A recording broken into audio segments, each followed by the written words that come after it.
I was hired to find a blackmailer, and I did. But first I found a badly beaten Adonis, a Jezebel with an accent, and a man who had been an easy mark for murder. From the pen of Raymond Chandler, outstanding author of crime fiction, comes his most famous character as CBS presents The Adventures of Philip Marlowe.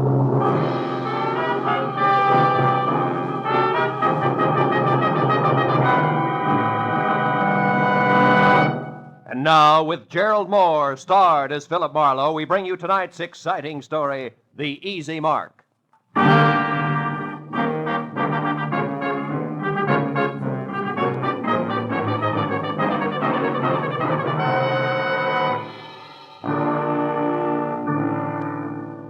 I'd spent a dull day on a duller subject, which was don't get caught with your income tax return down at midnight, March 15th.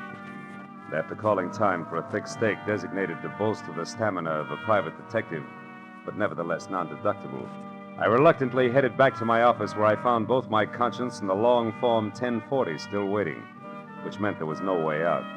The dull day was going to stretch on into the night, but then I got a break, because my telephone rang and the call was from one Mrs. Corey Gilbert, a prospective client who wanted action in a hurry.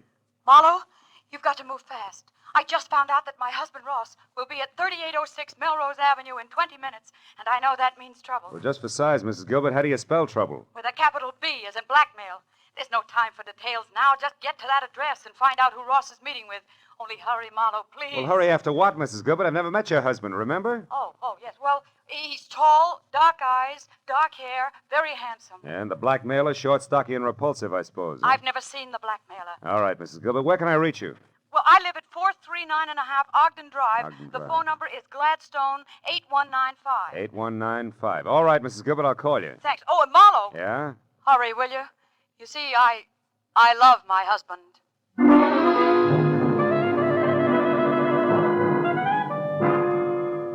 I was a little more than 20 minutes finding the address on Melrose. But when I finally pulled up and parked away from the place, I figured being late didn't matter because number 3806 turned out to be an unfinished house set deep in an acre of building materials. I was about to head for a telephone and get an explanation from a confused lady named Corey Gilbert when a lot of noise from what would someday be a living room changed my mind. Then I knew that my client had the right address after all, because there in the pale light of a slice of moon, taking the last of an awful beating from a thin man with a thick beard and a lot of muscle, was Ross Gilbert. Dark eyes and dark hair, like she said, but no longer very handsome. Don't hit me again. Stop worrying, Gilbert. I'm almost through with you except for this. A present from Nanette. And just one more from Nanette.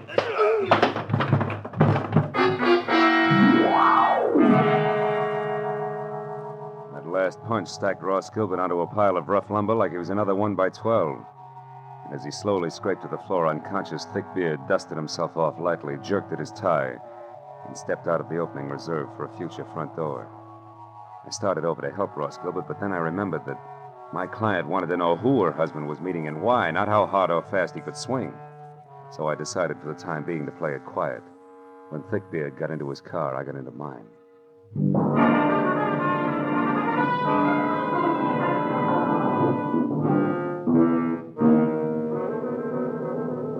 I followed him all the way to Beverly Hills, where he pulled to a stop in front of the Camden Arms Court. I parked, lights out, and watched him strut up a flagstone walk and knock on the door of a bungalow, number 4, which was dark. When he knocked again and it stayed dark, he took an envelope out of his pocket, wrote something on it, and jammed it into the mailbox. Then he got back into his car and started away fast. I walked up to the bungalow and helped myself to Thickbeard's empty envelope. On one side, scrawled in pencil and smudged, was the telephone number Sunset 31676. On the other, payment delivered okay, plumber. Plumber, huh? I shoved the message into my pocket, struck a match, and started looking for a name on the front door. But then a cab pulled up, and a moment later I had help. I can be of some assistance, perhaps? Yes, I was just... Oh. Nanette? Oui. Nanette Lamarck. But I do not know you, monsieur. No, you don't. I think if you will stop staring and begin talking, we will do much better. Who are you? Philip Marlowe. A friend of Plummer's. He asked me to deliver a message for him. Do I go on?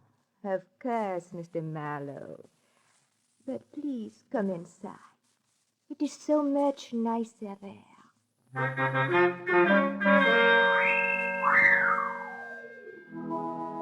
Nanette was so right about it being nicer inside. There were lights. And that made it easier to see that the lady with the thick French accent and the gorgeous waistline was something that could have mustered her own foreign legion. She was narrow green eyes and open red lips, topped by a lot of close-cropped, soft brown curls that kept running into each other. And for a dress, she was wearing about a quarter of a mile of draped chiffon that, in the right places, fitted a little closer than her own skin.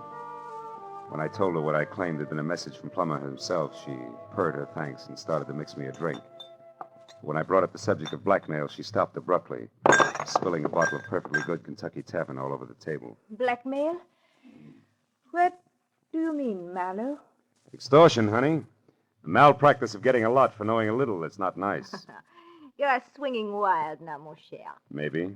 But if it doesn't bother you, I'll stay right with it. Because I'd like to know why you and Plummer, who have such an easy mark, insist on throwing rocks. What easy mark are you talking about? A tall, dark, and used to be handsome guy named Ross Gilbert. Ross. Soda, Marlowe? Yeah. But don't make it too sweet, honey. I can't take it that way. Nanette will be very careful not to make it too sweet. There. Tell me, mon cher, when did you last see Plummer? Before tonight, I mean. I'm not sure. I think it was at the fights over at the Legion Stadium last week. How do I get my drink? Oui, mon cher. You will get your drink in your face, liar. Tell me, Frenchie. Is that pearl handle 32 considered the very latest along the Champs-Élysées? You have lied to me, mon ami. You see, Plummer only arrived in Los Angeles the day before yesterday, for the first time in his life. All right, I made a mistake about seeing Plummer at the fights last week. Now, why don't you put away the gun and we'll talk about Ross Gilbert? Ross Gilbert is a man I hate with all my heart. A man I could kill right this minute. And that, Marlowe, goes for anyone connected with him. So now get out. Oh, without even so much as an au revoir? I reserve au revoir for my friends, Marlowe. Good night.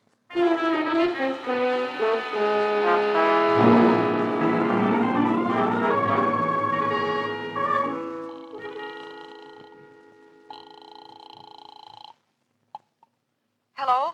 Marlowe, Mrs. Gilbert, is Ross all right? Ross isn't here, Marlowe. What happened to him? He ran into an ugly beating at that address on Melrose. Something nasty from out of town named Plummer is responsible. Ever hear of him and/or an imported Jezebel called Nanette Lamarck? No, I haven't. But what about Ross? What's wrong with him? Nothing that a pound of beefsteak and enough liniment can't cure. But before we worry about Ross, Mrs. Gilbert, one more thing. It's a phone number I found on the back of an envelope that belonged to Plummer. Number is Sunset 31676. What? Somebody you know? Yes, someone I know very well. It's the telephone number of my ex-husband, Emery Marsh. Emery Marsh, huh? Fancy dress designer on Wilshire? That's right. But what's he got to do with all this? Emery only met Ross once in Mexico, a party at Ensenada.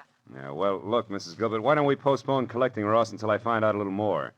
Where does your ex-husband Marsh live? In Santa Monica. But there's a good chance that he's still at his place on Wilshire. He does most of his work at night. Well, then Wilshire Boulevard's my next stop. I'll try to make it a quick one. Goodbye.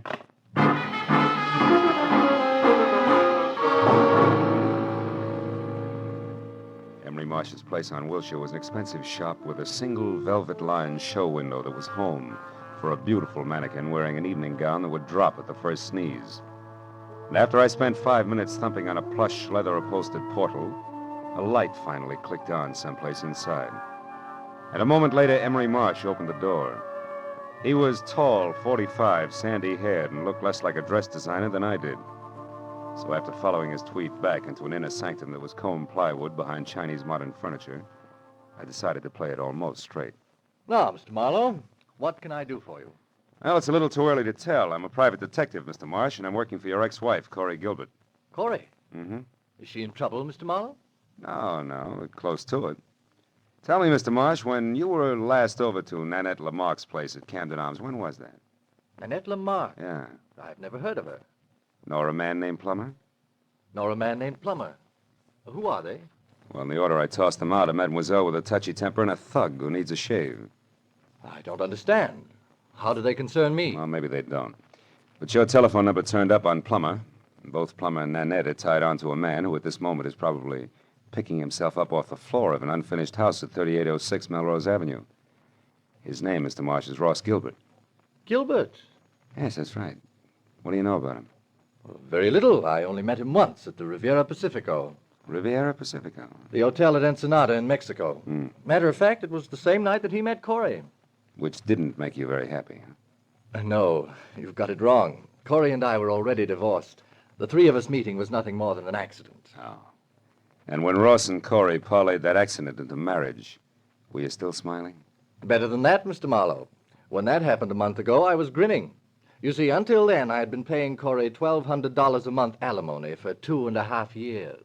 And Corey gave all that up for love and Ross Gilbert, huh? Ross Gilbert isn't exactly a pauper, Mr. Marlowe. No, I guess not. Blackmailing a pauper doesn't add up. What did you say, Mr. Marlowe? I said putting the bite on somebody who has nothing is like sucking a lollipop with a cellophane on it. You get action but no results, you see? Oh. Now tell me, why does the word blackmail come home to roost, Mr. Marsh? You wouldn't happen to know who the guilty party is, would you? No, Mr. Marlowe. And what's more, if I did, I certainly wouldn't keep that sort of thing to myself. Oh, no, I don't think you would. Well, thanks anyway, Mr. Marsh. You've been a big help. I'm glad. And if I can be of any further help, don't hesitate to call on me, Mr. Marlowe. Please. No, I won't, Mr. Marsh. You can depend on it.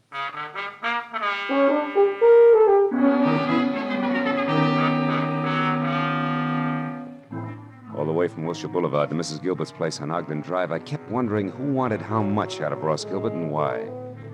About 20 minutes later, when I pulled up in front of the house, I started concentrating on my client, who had to be the woman standing next to a green coupe in the driveway and waiting in double time.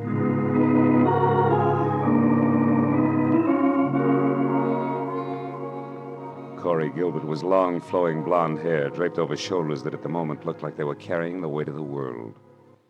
But she was prettier worried than most women who always keep it gay. Mr. Marlowe? Yeah, Mrs. Gilbert? Yes. Your husband shown up yet? No. Marlowe, what do you suppose has Take it happened? easy. Maybe we better have another look at 3806 Melrose Avenue, huh? Whatever you say. Shall I drive? If you've got a license. Yes, Mr. Marlowe. I've got a license. Well, okay, let's go.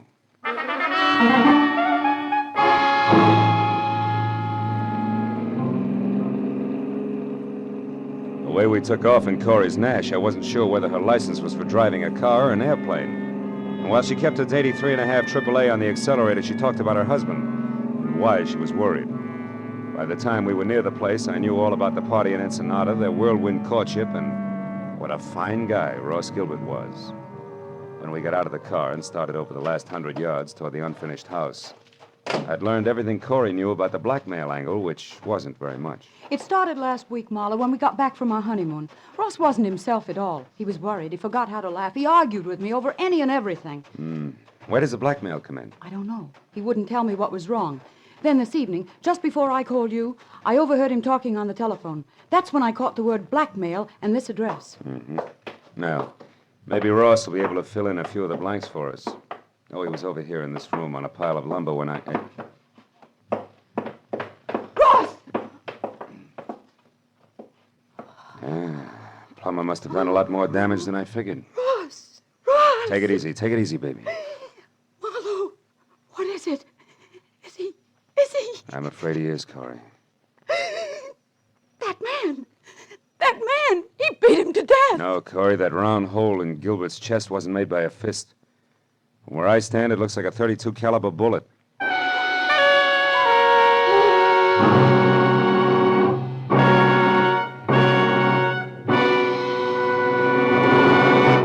In just a moment, we will return to the second act of The Adventures of Philip Marlowe. But first, for some new wrinkles in the mystery field, look on the face of Mr. Jack Benny, eminent producer of the mystery comedy The Lucky Stiff, which opened in New York today.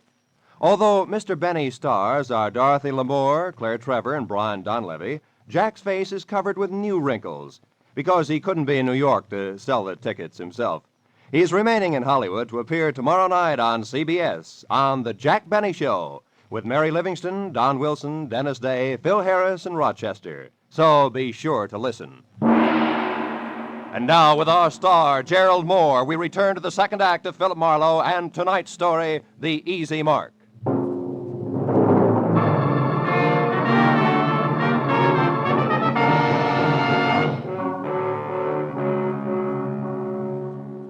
Corey Gilbert's face went sickly white, and her mouth twisted on the brink of hysteria as she stared at the dead man. I turned her away from it and led her to a window. She did the fastest job of pulling herself together I'd ever seen. And I went back to the body. On the way, I noticed a folded scrap of paper on the floor. It was a page torn out of a desk diary, but all that was written on it was the address of the unfinished house we were in. I looked down at what had once been Ross Gilbert. Setup didn't make any sense. A victim of blackmail had been beaten up by a total stranger, and then, a little while later, murdered. Somebody had killed the goose that was laying the golden eggs, and it didn't figure in any direction. Well, I just about decided to go through his pockets when a sound from Corey changed my mind. Marlowe, come here, quick. What is it, Corey? There's someone out there. I saw a shadow move. Get away from the window. Marlowe, there, running. Why, it's a woman. Yeah. And quite a woman. What do you know? She's crossing the street now. Who is it, Marlowe? Who is she? Character as French as Milani's 1890. Only she's more like nitric acid than salad dressing, Corey. Her name is Nanette Lamarck. She's getting in that car. Aren't you going to stop her? No. I've got a line on Miss Lamarck. I can find her. But she was hiding here. She could be the one who shot Ross, couldn't she? Easily. In fact, right now, she's the odds-on favorite. But she's also cagey, and we'll have better luck if we get her on home ground where she'll talk. Besides, there's a big chunk of this business that doesn't follow. What do you mean? Well, look, the murder came out in reverse. Ross was paying off. So he should have been the killer instead of the corpse. Which means there's more than blackmail involved. I don't know what you're talking about. All I know is he's dead, and that woman killed him. Maybe. Come on, Corey, let's get out of here. Where are we going? Well, first you take me back to my car, and then I got a job for you to do. What kind of a job? Well, I found this page ripped out of a desk diary, probably Ross's. I want you to go through all his things and find that diary for me. There might be something else in it that'll give us a connection. All right. Where are you going? I'm going to pay a call on Nanette. Only this time I'm bringing my own welcome mat. I think I'll need it.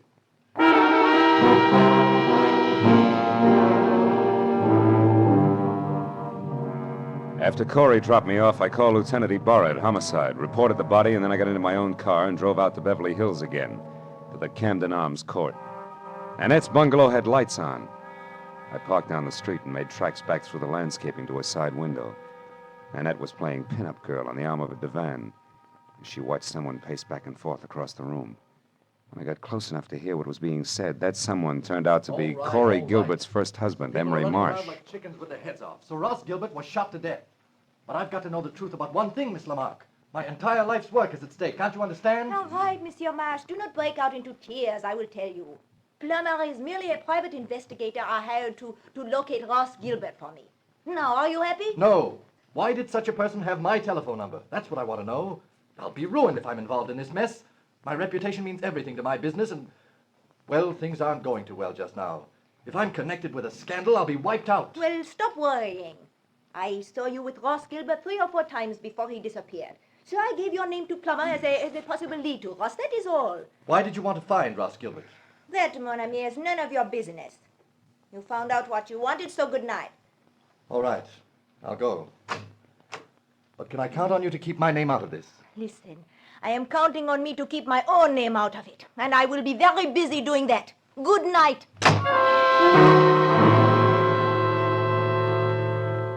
I plastered myself up against the side of the house and watched Emery Marsh leave. He looked anything but happy over the result of his interview with Nanette, but I figured I had the benefit of experience to work with and less to lose than he had. So I waited until he was out of sight, and then I stepped up to the door, braced myself, and tried my luck. You again. Yeah, and I want to talk to you. Get your foot out of my door. Oh, get out of here. Get out. Not until we've had a nice, quiet chat, Nanette, and I think we'll take up where Emery Marsh left off. What?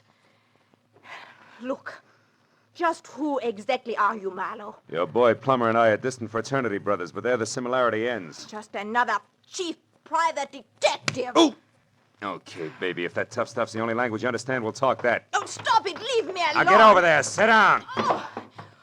Oh, you ape. I'd be nice to me if I were you, Nanette. Because I just love to see a rope around that lovely neck of yours. And what's more, I can almost put one there. You're in a mess right up to your accent. So start making answers beautiful and keep them straight. First, why did you put Plummer on Ross Gilbert's trail? Because he double-crossed me, that is why. Double-crossed you? How? He ran away from me. He was mine, all bought and paid for, you understand? Not exactly. When I met him, he was flat broke. I bought him every decent stitch of clothes that he had. Gave him everything he needed to be a gentleman because we were going to be married. And then he ran out on me and took everything with him that he could lay his hands on. Go on. Nobody does that to Nanette Lamarck. Nobody. So you hired that licensed thug Plummer to find him and beat him half to death, right? Exactly. Well, go ahead, baby. The story doesn't end there. Tell me the rest, the good part. About how you waited until Plummer got through with him, and then you went down to that unfinished blueprint out of House and Gardens and killed him. No, that is not true. I did not do that. Why, I could not. It's no bigger lie than the rest of it. Where's that pearl handle 32 of yours, Nanette? And don't reach for it. Just tell me. What do you want with I me? want to see if it's been fired. Now, where is it? Call it, Jack. Oh, fine. Plummer. Miss Lamarck might not like for you to see her gun. Oh, I thought you would never get here. Who's this character, Miss Lamarck? Another private detective, Marlowe by name. No kidding. Well, we got a lot in common, haven't we, Jack? Yes. We've each got 2 arms and 2 legs. And the name is Phil. Oh, that's the way it is, huh? Well, listen, Jack. You got no business here in the first place. For 2 cents, I'll chop you down. You're even cheaper than I figured. Why, and you you can put big- away that big, nasty gun, too, because I got you cold. That envelope you stuck in Nanette's mailbox tonight had a slip of paper inside from one of your old clients. Huh? What are you talking about? Can't you guess? Hey, you want to see it? Well, yeah, let's have a look at that. Okay. Take a good look. Come on, drop the gun, Plummer. Come on, drop it. My arm! All right, now, fold up. There's your bargain basement detective. Nanette, you didn't get your money's worth, did you? Now, shall we take a look at that pearl-handled gun of yours? It is over there in my bag. Thanks. Clip's full, and that smell sure isn't gunpowder. Of course not. I did not kill Ross. Why, I was not even inside of that building where he was. Yeah, I know, but you... Wait a minute, say that again. I said I was never inside that unfinished house where he was found. When I drove up, you were already there, so I left. Yeah, I know. And Plummer's gun is... fully loaded. Hasn't been fired either. Baby, you've just given me a great idea. An idea? But I do not understand. Never mind, I'll explain it to you later. And incidentally, you better be around. Right now, I've got to find out one more thing, and then maybe I'll pop this whole shebang wide open.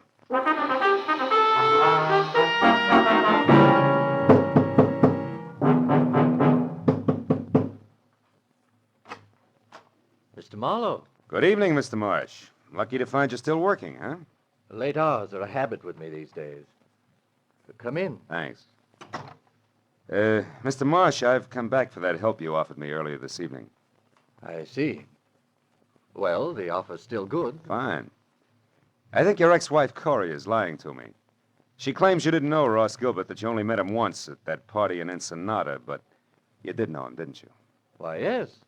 As a matter of fact, I did get acquainted with Ross slightly. We had dinner together a few times. Uh-huh. And you really did favor his marriage to Corey because it freed you automatically from that alimony load you were carrying. That's correct, Marlowe, but I don't And it's see... also correct, isn't it, that you couldn't afford to go to court to have your alimony reduced because that would let your snobbish clientele know you were going on the rocks. Yes, that's also true. And maybe it's true that you actually engineered the marriage and it backfired on you. Very smart, Mr. Marlowe. Just keep your hands at your side. This might go off. Yes. Well, I expected a reaction, but not quite so soon.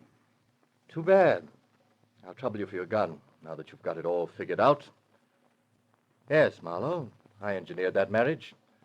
Corey was attracted to Gilbert, but he was broke. I knew that would scare Corey off if she found out. So you and Corey made a deal, particularly with Ross. He wanted to marry Corey. You supplied the cash for his courtship, right? Yes, only he wouldn't stop there. He kept demanding more. Sure, that figured from the start. Ross wasn't being blackmailed. He was the blackmailer himself, and that made you worse off than before, so you killed him. You're so right, Mr. Marlowe. And remember, the price for 2 murders is the same as for 1. So you've really left me no alternative. I'll give you an alternative, Emery. Corey! One thing you didn't count on. I really loved Ross Gilbert.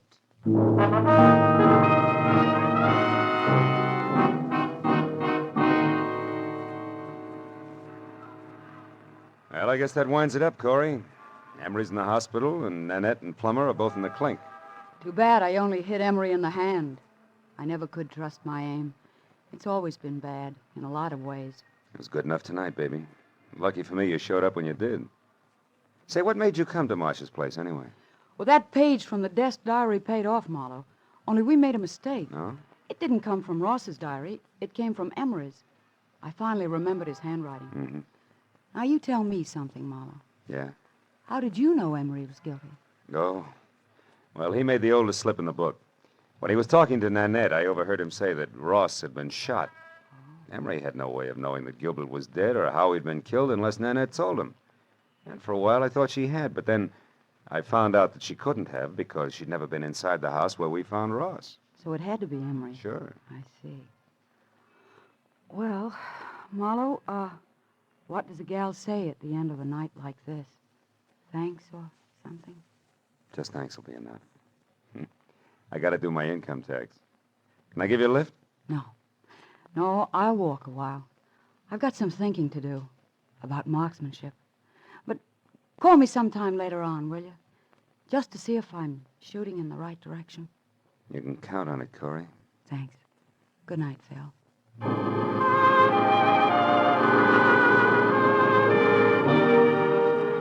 I watched her for a moment as she walked down the street all by herself, deep in her own thoughts, and it looked to me like she was playing it strictly square. I almost wanted to follow her. The first time in a long time, I felt like I wanted to get to know a client better. But March 15th can slip up awfully fast, and that long form 1040 was still unfinished and waiting for me in my office. So I decided to go back and work on my income tax and play it strictly square, too. After all, that's really the easiest way in the long run. Yeah, I keep telling myself.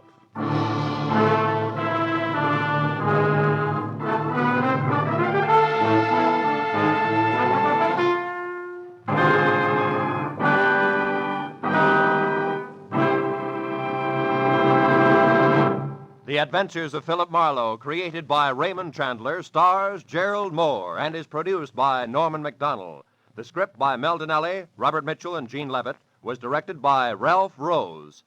Featured in the cast were Sylvia Sims, Lorette Philbrandt, Ken Harvey, and Paul Duboff. The special music was by Richard O'Runt. Be sure and be with us again next week when Philip Marlowe says... There was a man with a bad heart, a telephone number scribbled on a cash register receipt, and a corpse on the other side of town. But I couldn't see the connection between them until I realized they were all tied together by the same long rope, worth $30,000.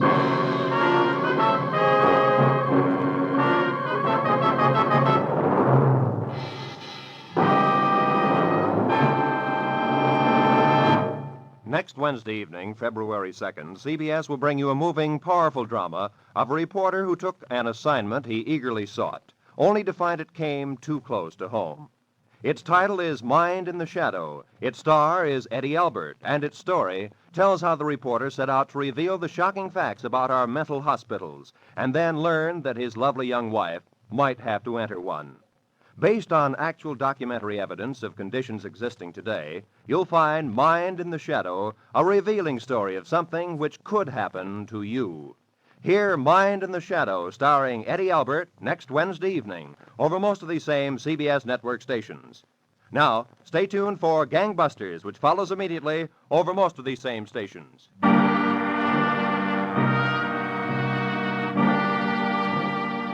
This is Roy Rowan speaking for CBS, Jack Benny's new address, Sunday night on CBS, the Columbia Broadcasting System.